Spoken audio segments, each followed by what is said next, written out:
this is a big struggle, especially in today's culture that isn't embracing these things. What would you say to somebody, maybe a Christian, or maybe somebody that just totally disagrees with us? But thank you for watching if you're one of those people. Yeah, what would you say to someone who struggles with same-sex attraction, but they want to follow God, but they struggle with this, and they've prayed, right? And they're Yeah. like, God, take this away. I Yeah. don't want this anymore.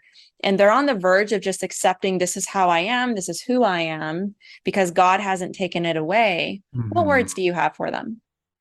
Paul's words. So, yeah, I mean, first of all, I would say I understand the struggle is real. Like, I have compassion for you because it's difficult. I know this particular sin issue is particularly difficult because it feels like so much a part of you. And sexuality is so powerful and potent. So, but I would just reiterate Paul's words when, he prayed that God would take the thorn from his flesh 3 times, and God basically said no. And he said, my grace is sufficient for you, for my power is made perfect in weakness. And his grace is enough. His grace is sufficient. And it makes me lean into God even more when I'm in a moment of kind of struggling. I'm like, oh my God, like, God, I need your,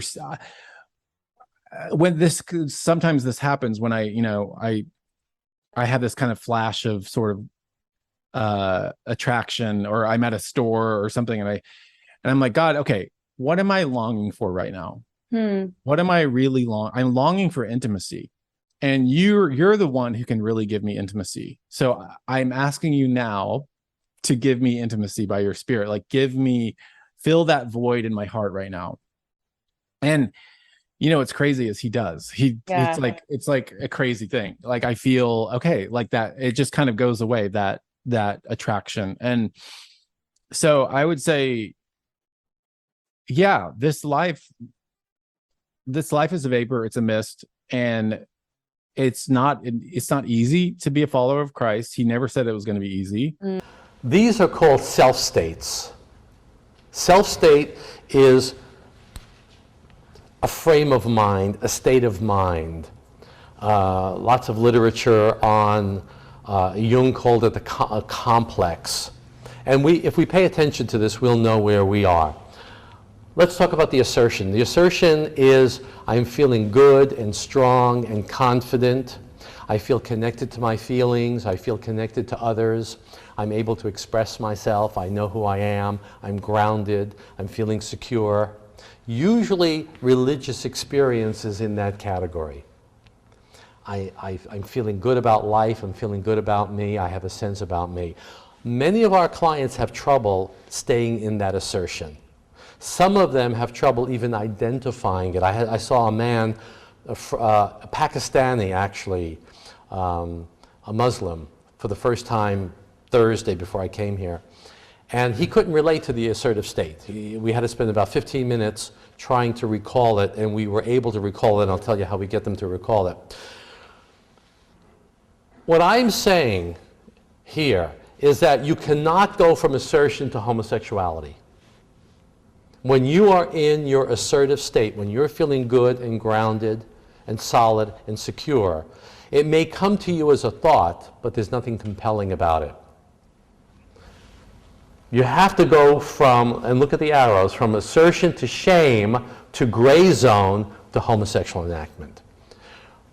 Now, like I said last night, my wife says never speak in absolutes. I am speaking absolutely. This pattern always works. Those arrows only go in one direction, and that's how it goes. So, you say to your client, you cannot go from assertion to homosexual enactment. That's the good news. Therefore, the therapy is not to worry about homosexuality. All we have to do is keep you in your assertion. Now, what gets our clients out of assertion is shame. What is shame? Shame is when somebody says something to me or does something to me that makes me feel bad about myself.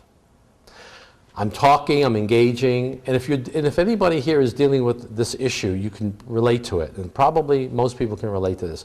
You're engaging, and they did something or said something, and you feel a disconnection, and you feel like they're being critical of you. It's a shame moment. It's a shame moment. It's a moment in which I am suddenly deflated. I feel excluded. I feel left out. It could be done with one person. It could be done with a group of people. It's so 50% of our therapy is dealing with shame moments of the past regarding peers especially.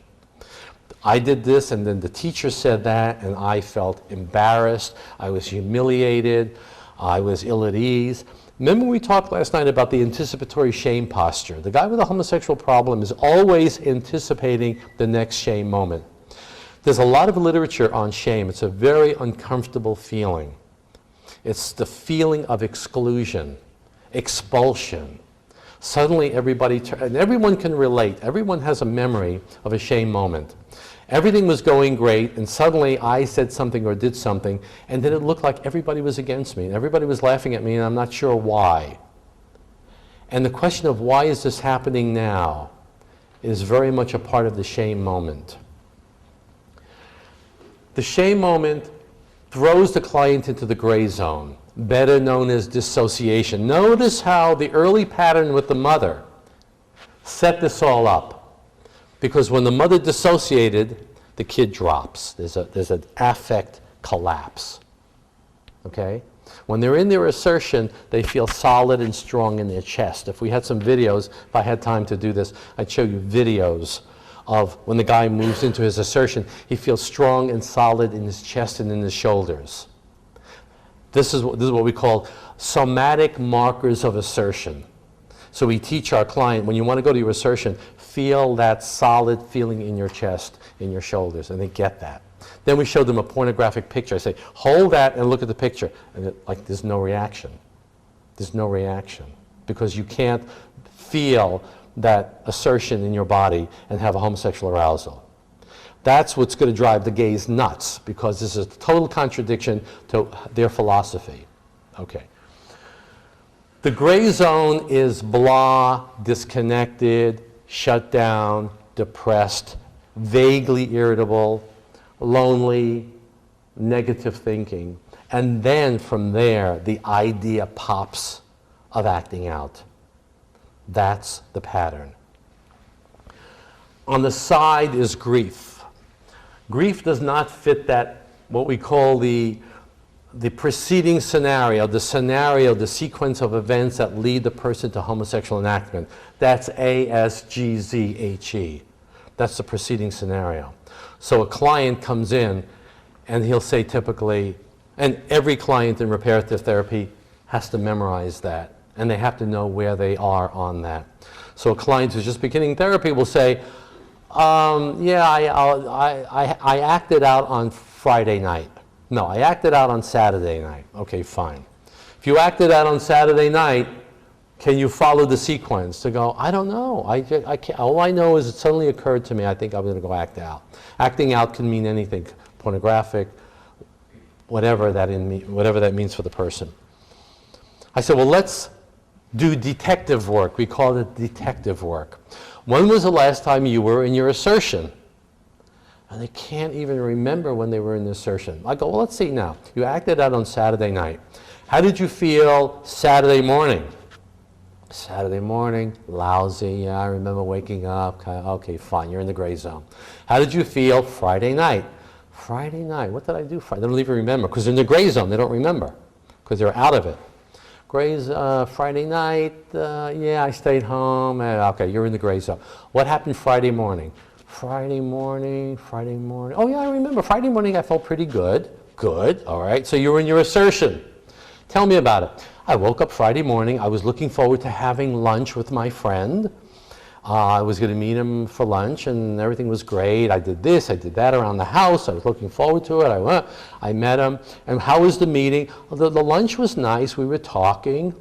And then you get the aha moment, because they're poking around, and I see it before they say it. They go, ah. They go, ah.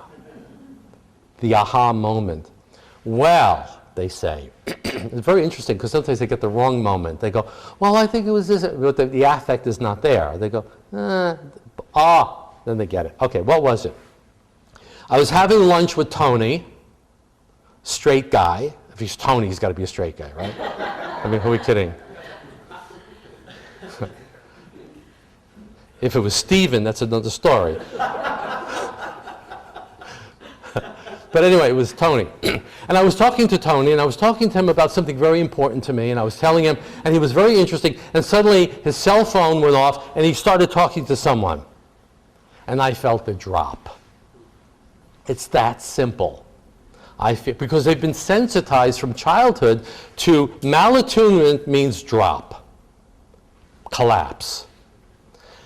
And when we got off the phone, of course, he doesn't have enough ego strength to say, Tony, I think that was a little rude for you. I was right in the middle of a story. They can't do that yet. I mean, 2 more years of therapy and they can get to that point, right? Which, by the way, we call that double looping, and I'll explain that. And when the shame moment comes up, you confront the person and talk to them and repair instantly so you get back to your assertion. Oh, I see. So when I got on the phone, you felt like I was ignoring. Oh, I see that. And then the person recoups. And then they're back to their assertion. So we teach our clients, when you feel the drop, deal with it and recoup so that you're always in your assertion and you never have to worry about your homosexuality. And he said, come to think of it, he said, I was remembering, after I left Tony, I was walking back to my car, and I had the desire to look at some porn when I went back, but I did not, and I resisted it, and I was in a gray zone, until Saturday night I acted out. That is called a preceding scenario, the sequence of events that set the client up to homosexual enactment. In the beginning, this is a big mystery to them, but they figured it out, and the trick is to identify the shame moment and deal with it. Now let me spend a minute on a close-up picture of the assertion-shame transition. Now we're getting into a little neurobiology. If this is getting confusing, I hope not. Try to follow me on this. We have left brain, right brain. The left brain is left for logic, linguistic, linearity, the thinking part. The right brain is the emotional side, all right? When you're talking to a person and there's an attunement, your right brain and their right brain is connected. There's a flow back and forth between right brain and right brain. That's the attunement. Now, when you're talking to some people and you're not clued in, you're hearing the words, but you're not getting that full attunement, and we know it. We all know when we're attuned or not, right? Like right now, nobody's attuned. I can see right away. No. So I just experienced a shame moment. No, but when you have that attunement, right brain, but if the person disconnects, then the right brain feels the drop, abandonment, collapse. I'm being ignored. I suddenly feel less worthy, okay? So that's called a double bind moment. The double bind, it's getting a little too technical, but I'm going to try it. Double bind means 2 binds happen at the same time. My left brain and right brain get disconnected. That's one bind. The other bind is with the other person. So a double bind moment, a shame moment, is when I am disconnected suddenly from the other, and I'm disconnected from my right brain and my left brain are not functioning. So when I'm connected, when I'm really attuned to myself, my right brain and left brain are in attunement. My thinking and my feeling is attuned. That's the assertive state, where my thinking and my feeling is attuned. A shame moment causes a split between my left brain and my right brain. That's why whenever you recall a shame moment, one of the characteristics, universal characteristics of a shame moment is, why is this happening to me? What's going on? Why are they doing this to me? What did I do to deserve this? This is all left brain trying to figure it out. There's a disconnect. So the right brain is feeling affect, but the left brain can't make sense of it.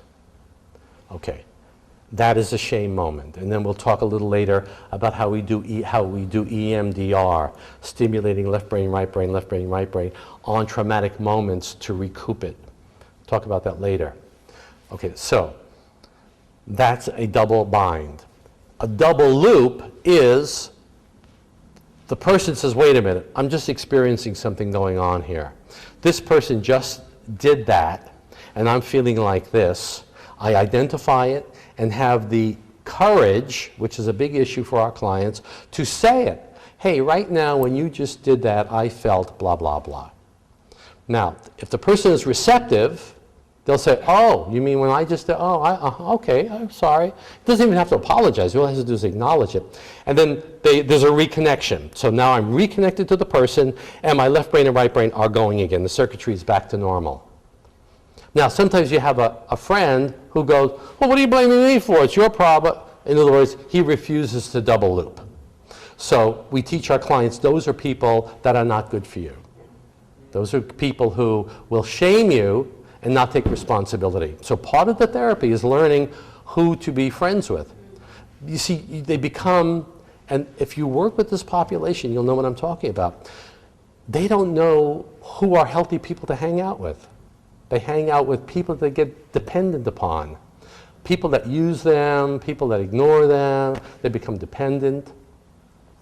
They don't know what a healthy friendship looks like. And they don't know how to end unhealthy relationships. That's all part of the therapy. So that's what we teach our clients to do. Let me mention real briefly what grief is. If I had to draw a line in that diagram, the top four are about the present, and the grief is about the past. In the course of therapy, they have to deal with grieving of the past. Things that happen to them. The completion of reparative therapy is facing realistically what happened to you.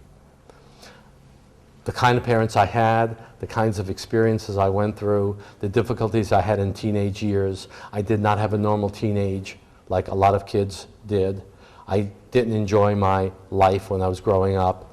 I had this preoccupation, I had this problem, I had this inferiority, I had this, and they have to really deal with that. That's part of the healing process. We spend quite a bit of time talking about hurtful events in the past, which is grief. Okay. During these 30 years, there has not been one psychological model of development of the child that leads to homosexuality unless you traumatize the child. If the boy experiences, and the girl too, if the child experiences a particular kind of trauma, a traumatic rejection, that boy is likely to become homosexual. If you do not traumatize a child, he will be heterosexual. That's the reality of it. The child is capable of becoming a homosexual or a heterosexual, but it's our responsibility as parents and as educators to take these children and direct them toward their natural, biologically determined gender, which is heterosexuality. Trauma is not what happens to you, it's what happens inside you. That's a good thing, by the way, because if trauma, in terms of what happened to me as a Jewish infant under the Nazis, if that was the trauma, I'll never be a person who wasn't a Jewish infant under the Nazis and during that period of genocide. If trauma is the fact that you were abused as a child, you will never be a person who wasn't abused as a child. Trauma can also be inflicted not by what happens to you, but what doesn't happen that should happen. So that when your needs aren't met, that can wound as well. Even though you weren't overtly hurt, you're still wounded by not having your essential human needs met. But if that was the trauma of what happened to you, guess what? It'll never unhappen.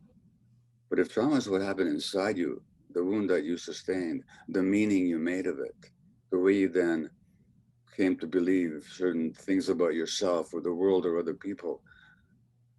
And if trauma was that disconnection from the authentic self, well, guess what? Good news. That can be restored at any moment. So that's why talk about the new view of trauma. When we see it as that wound, as long as we see it that way, it's a wound that can be healed. If we see it as a bunch of things that happened, that'll never unhappen.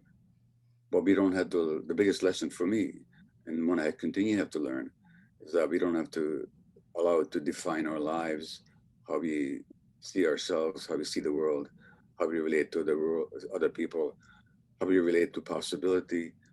How do you relate to even spiritual transformation?